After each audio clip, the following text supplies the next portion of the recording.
विश्व प्रसिद्ध भगवान केदारनाथ के धाम के कपाट विधि विधान और पूजा अर्चना के बाद आज सुबह 5 बजे खोल दिए गए। कपाट खुलने के मौके पर यहाँ पर स्थानीय लोगों की कमी साफ दिखाई दे रही थी। कोरोना के चलते ये दूसरा मौका है जब कपाट खुलते हुए भक्तों को दर्शन की अनुमति नहीं दी गई है। पूरे मंदिर को 11 क्विंटल फूलों से सजाया गया। भगवान शंकर की मंत्र मुक्त कर देने वाली धुनों से केदारपुरी में वातावरण भक्तिमय बन गया था। आज सुबह केदारनाथ रावल, भीमा शंकर लिंग और मंदिर के मुख्य पुजारी बागेश लिंग एवं प्रशासन की मौजूदगी में मंदिर के कपाट खोल दिए गए। तो आइए अब आपको सुनाते हैं केदारनाथ धाम की कथा।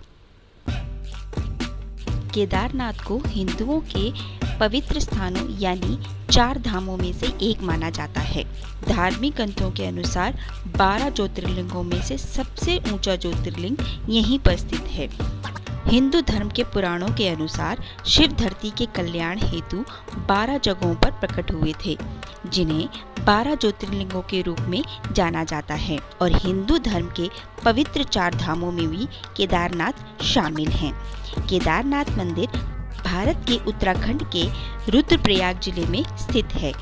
माना जाता है कि पृथ्वी के शिवलोक कहे जाने वाले केदारनाथ के जो दर्शन करता है वो हमेशा के लिए शिव के हृदय में बस जाता है। पंच केदारों में केदारनाथ, रुद्रनाथ, कल्पेश्वर, मद्धेश्वर और टुंगनाथ शामिल हैं। स्कंद पुराण में केदारनाथ शिवलिंग को सबसे फलदायी बताया गया है। यह वो पावन धाम है जहाँ युगों युगों से लोग कर्म फल से मुक्त होकर मोक्ष की प्राप्ति के लिए आ सकते हैं। एक मान्यता के अनुसार शिव के दर्शन अगर सपने में भी हों तो जीवन मृत्यु के चक्र से मुक्ति मिल जाती है। केदारनाथ धन्य है, यहाँ शिव को महसूस किया जा सकता है। कहा जाता है कि केदारनाथ के दर्शन साक्षात भगवान शिव के दर्शन करने जैसा है।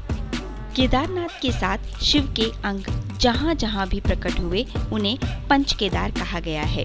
मान्यता है कि पंच केदार पर पांडवों ने पूजा की थी और वे पाप से मुक्त हुए। पौराणिक कथा के अनुसार महाभारत के युद्ध में विजय होने पर पांडव कौरवों की हत्या के पाप से मुक्ति चाहते थे। इसके लिए उन्होंने भगवान शिव का आशीर्वाद लेना चाहा, लेकिन शिव कुरुक्षेत्र नरसंहार की वजह से पांडवों से रुष्ट थे। इसलिए वे काशी से गुप्त काशी और गुप्त काशी से केदार में जा बसे। पांडव उनका पीछा करते करते वहां तक पहुंच गए। भगवान शंकर ने तब एक भैंसे का रूप धारण कर लिया और वे दूसरे पशुओं में जा मिले। भीम ने अपना विशाल रूप धारण कर 2 पहाड़ों पर पैर फैलाए और उस रूप में भी भगवान शिव को पहचान लिया। भगवान शंकर पांडवों की भक्ति और दृढ़ संकल्प देखकर प्रसन्न हो गए। उन्होंने तत्काल दर्शन देकर पांडवों को पाप से मुक्त कर दिया। उसी समय से भगवान शंकर भैंसे की पीठ की आकृति पिंड के रूप में केदारनाथ में पूजे जाते हैं। ऐसा माना जाता है कि भगवान शंकर बैल के रूप में अंतर्ध्यान हुए तो उनके धड़ के ऊपर का भाग काठमांडू में प्रकट हुआ था। अब वहाँ पशुपतिनाथ का मंदिर है।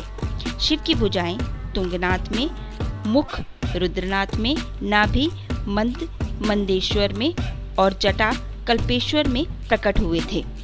दिवाली के दूसरे दिन शीत ऋतु में मंदिर के द्वार बंद कर दिए जाते हैं। केदारनाथ मंदिर को खोलने और बंद करने के लिए मुहूर्त निकाला जाता है। फिर 6 महीने बाद अक्षय तृतीया के दिन कपाट खुलते हैं।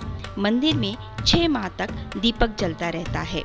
पुरोहित ससम्मान कपाट बंद कर भगवान के विग्रह एवं दंडी को पहाड़ के नीचे ऊखी मठ में ले जाते हैं। वहाँ शीत ऋतु के दौरान ओमकारेश्वर मंदिर में भगवान की पूजा होती है।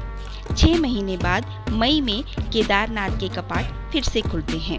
महाशिवरात्रि के अवसर पर केदारनाथ मंदिर खोलने की तिथि घोषित की जाती है। 6 महीने तक मंदिर और उसके आसपास कोई नहीं रहता है, लेकिन आश्चर्य की बात यह है कि इन 6 महीनों के दौरान दीपक निरंतर जलता रहता है। कपाट खुलने के बाद यह भी आश्चर्य का विषय है कि वहां वैसी ही साफ सफाई मिलती है जैसे 6 महीने पहले छोड़कर गए थे। केदारनाथ मंदिर 6 फीट ऊंचे चौकोर चबूतरे पर बना हुआ है। मंदिर में मुख्य भाग मंडप और गर्भगृह के चारों ओर प्रदक्षिणा पथ पर है। मंदिर के बाहरी प्रांगण में नंदी बैल वाहन के रूप में विराजमान है।